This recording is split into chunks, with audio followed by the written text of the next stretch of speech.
구독, 알림 설정까지 부탁드립니다. 오늘도 우리 사는 이야기 찾아주셔서 감사합니다. 사연자분이 보내주신 이야기 시작해 볼게요. 안녕하세요. 다들 시댁 갑질 어느 정도 이해하시나요? 저는 시댁 식구들에게 시달릴 때도 시달리다가 참다 못해 이번에 이혼하게 될 여자입니다. 저와 남편은 33살 동갑내기 부부로 결혼은 3년 차, 이제 막 지났네요. 저는 대학 졸업 후 중견기업에서 근무 중이고 남편은 대학 졸업 후 스타트업의 초기 멤버로 사회생활을 하고 있었습니다. 우연히 가게 된 취미 모임에서 만나게 되었는데 남편은 제 스타일이 아니었고 남편이 저에게 먼저 반해 쫓아다녔어요. 저도 처음엔 별로였지만 적극적인 남편의 애정 공세에 마음을 열어 연애를 시작했습니다. 남편과 저희 둘 사이에서의 연애 자체는 큰 문제가 없었습니다. 여느 커플과 다를 거 없이 사소한 일로 투닥거리기도 하며 눈물 글썽이며 화해하기도 하고 그렇게 지냈습니다. 첫 문제는 결혼 준비하면서 생기게 되었습니다. 저희 집은 부모님께서 이혼하셨지만 두 분 다 노후가 보장되어 있으시고 아빠는 법조계 종사자, 엄마는 사업을 하셔서 아직도 수입이 있으십니다.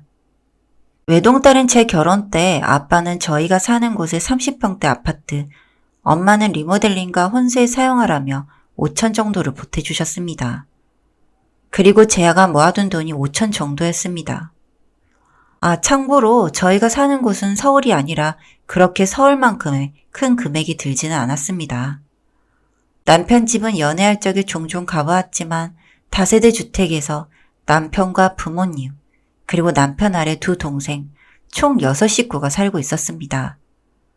어머님은 근로활동을 하지 않으시고 아버님은 아파트 경비 일을 하시는 것으로 아는데 금전적인 지원은 바라기가 어려운 상황이었으나 사실 저희 집에서 지원을 크게 해주시기 때문에 크게 상관은 없었습니다.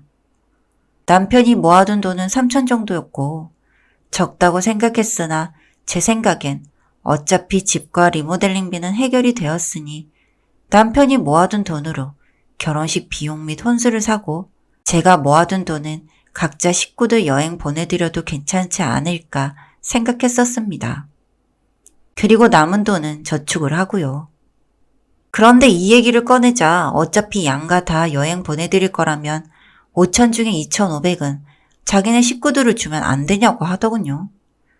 저는 말도 안 되는 소리라며 파혼까지 고민했었는데 남편이 자기가 철없는 소리를 했다며 굽히고 들어와 우여곡절 끝에 결혼식까지 잘 마쳤습니다. 정말 끔찍한 문제는 결혼 후부터 시작합니다. 저희 부부 결혼에 있어 금전적으로 제 비중이 크다 한들 그걸 생색낼 생각은 눈꼽만큼도 없었고 저는 그냥 다른 평범한 가정처럼 양가의 명절이나 생일 같은 기념일에 한번 찾아뵙고 화기애애한 분위기에서 오순도순 지내기를 바랬습니다. 그런데 결혼 후 첫 명절에 방문한 시댁은 제 생각과는 상상도 못하게 다르더군요. 첫 명절이라 예쁘게 보이고 싶은 마음에 한복으로 한껏 차려입고 3시간이나 걸리는 시할머니 댁을 방문하자마자 거추장스럽게 옷이 그게 뭐냐, 옷 갈아입어라 소리를 듣고 옷을 갈아입고 나오자마자 그대로 저녁까지 쉬지 못하고 일했습니다. 끊임없이 밀려드는 남편의 시댁 식구들, 그리고 정신없이 주방에서 왔다 갔다 하는 여자들, 그리고 거실에 앉아 고스톱과 TV를 보며 수다 떠는 남자 식구들 사이에 제 남편이 있었습니다. 어느 정도 감안했고 순응할 수 있었을 거란 제 예상과 달리 눈물이 뚝뚝 떨어졌습니다. 다음 날은 시외갓집에 방문해 마찬가지로 일을 해야 했고 제가 남편에게 친정은 언제 갈 수 있느냐고 묻자 남편은 결혼 후 첫 명절인데 이번만 이해해줘 라고 대답했습니다. 목구멍까지 나는? 나에게도 결혼 후 첫 명절인데? 우리 부모님은? 하는 말이 끝까지 차올랐지만 그래 이번 한 번뿐이야 하며 그냥 의야무야 넘어갔습니다. 그러나 그 다음 명절에도 똑같았고 그리고 시조부모와 아버님의 형제들까지 온 식구들의 생일을 달달달 챙기느라 저는 점차 피로가 쌓여가고 있었습니다. 게다가 시부모님은 일하고 있는 절 수시로 불러내었습니다. 받을 때까지 연락을 계속 하신다거나 회사 번호로 연락을 거신다거나 급기야는 회사로 찾아오시기까지 했습니다. 제가 과로로 병원에 실려가도 남편은 그저 입원만 이해해줘만 할 뿐 전혀 나아지지 않는 상황에 멍청하게도 어느 정도 체념을 하던 때 엄마가 교통사고로 입원하셨다는 소식을 들었습니다. 결혼 후 채 5번도 못 본 엄마의 얼굴을 보자 눈물이 터져 나왔습니다. 간병인과 번갈아 엄마의 병간호를 하러 다니는 동안에도 저는 시댁 식구들 모임엔 무조건 참석해야 했습니다. 그맘때쯤 저는 엄마를 볼 때에만 웃고 그 외의 시간은 그저 눈물로 지냈습니다. 시댁 식구들 모임에서도 그저 무표정, 시댁 식구들이 표정으로 지적을 해도 저는 늘 무표정이었습니다. 이럼에도 이혼을 하지 않았던 것은 제 큰 컴플렉스가 부모님의 이혼이었기 때문입니다. 이혼만큼은 최후의 최후까지 생각해두자, 버틸 수 있을 만큼 버텨보자 했던 거죠. 그러나 저의 노력이 무색하게 남편은 시간이 지날수록 뻔뻔해졌고 제 노력을 당연하게 여겼고 다툼이 늘어갔습니다. 그러다 하루는 아무 일도 아닌데 시댁 식구들이 연락이 왔습니다. 아무 날이 아니어도 연락 올 때가 많았기 때문에 저는 당연하게 반차를 내고 짐을 주섬주섬 싸던 중 갑자기 내가 왜 이러고 사나 생각이 들더군요. 모든 연락을 무시한 채 엄마가 입원해 계신 병원으로 도망갔습니다.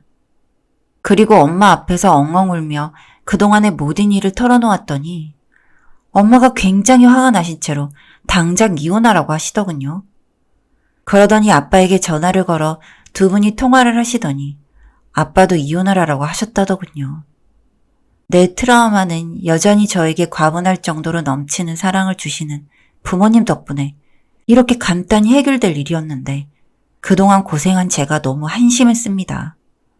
남편과 시댁 식구들이 핸드폰이 터져라 연락을 했지만 한 통도 받지 않았더니 남편이 엄마가 입원해 계시는 병원으로 찾아왔습니다.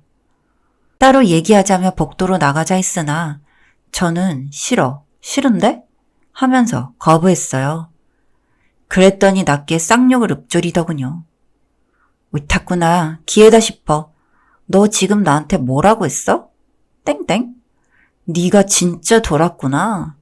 없는 돈 가진 너희 가족들 뒤치다거리 다 했더니 내가 만만해 보였지? 네 눈엔 네 가족들밖에 안 보이고 사고 나서 입원한 엄마 폐인이 되어가는 내 꼴은 안 보였지 이 새끼야? 하면서 똑같이 욕으로 대답했습니다. 그리고 바로 병원 관계자들을 불러 쫓아냈어요. 얼마나 속이 후련하던지. 그러나 이것이 끝이 아니었습니다. 친정집으로 짐을 옮기기 위해 집에 돌아갔더니 남편과 시댁 식구들이 눈에 도끼를 품은 채 집에서 절 기다리고 있더군요. 개무시를 한 채 큰 캐리어를 하나 꺼내 짐을 주섬주섬 챙겼습니다. 그랬더니 시엄마가 와서 제 머리채를 잡더니 어디서 기집년이 빠득빠득 사과할 줄도 모르냐고 소리를 쳤습니다. 눈에 뵈는 게 없어진 저는 같이 시엄마 머리채를 잡아 바닥에 내팽개쳤습니다. 그리고 악 소리를 지르며 다들 나 건들지 말라고, 여기서 더 건들면 곱게 이혼도 안 해줄 거라고 소리쳤습니다. 남편이 제 앞에 다가와 뺨을 때리더군요. 아픔을 느낄 새도 없이 내팽개쳤던 시엄마가 일어나 다시 제 머리채를 뜯었습니다. 내가 이따위 취급을 받았구나 하는 생각이 또 한 번 와닿더군요. 저는 시엄마를 다시 미친 후 남편의 그곳을 걷어찼습니다. 아기 찾는데도 아직 겁쟁이였던 건지 정말 세게 차지는 못하고 그냥 아플 정도로만 걷어찼어요. 남편이 부여잡고 주저앉자 저는 그 위에 올라타 제가 때릴 수 있는 안간힘을 다해 주먹으로 때렸습니다. 시댁 식구들이 우리 아들 잡내 잡아하며 저를 떼어놓기 전까지 진짜 죽을 힘을 다해 때렸어요. 그리고 다시 나 건들지 말라고, 소장은 집으로 보낼 거고 이 집은 내놓을 거니 다들 꺼지라고 소리쳤습니다. 그리고 짐을 챙겨 나와 다시 엄마 곁에 와서 엉엉 어린애처럼 울었습니다. 엄마도 아빠도 저보고 잘했다고 칭찬해 주셨습니다. 그동안 이게 뭐라고 참고 살았는지. 그래도 소리치고 나니 정말 속이 시원하더군요. 저는 이혼 소송을 바로 준비했습니다. 다행히 집은 제 명의가 아니라 부모님 명의로 되어 있어서 재산분할 대상에 포함이 되지 않더군요. 누구 좋으라고 이혼하냐며 집에서 뻗팅기던 시댁 식구들은 제가 경찰을 대동해 가자 꼬리를 내리고 깨갱거리며 도망가는데 너무 꼬셨습니다. 그 후에도 죽여버린다느니 어쩐다느니 문자와 전화가 계속 왔지만 그것들 모두 다 증거로 모아 이혼 소송 시 증거자료로 제출해버렸죠. 시모는 혈압이 오를 대로 올라 그대로 쓰러지셔서 지금은 거동도 제대로 못한다고 합니다. 하늘에서 정말 벌을 내린 거죠. 궁지에 몰릴 대로 몰린 남편이 미안하다며 화해하자고 했으나 저는 이미 마음이 돌아설 대로 돌아서서 이혼을 강행했습니다. 앞으로 제 가족들과 행복하게 지내려고 합니다. 감사합니다. 사연은 여기까지였고요. 우리 사는 이야기 시청해주셔서 감사합니다.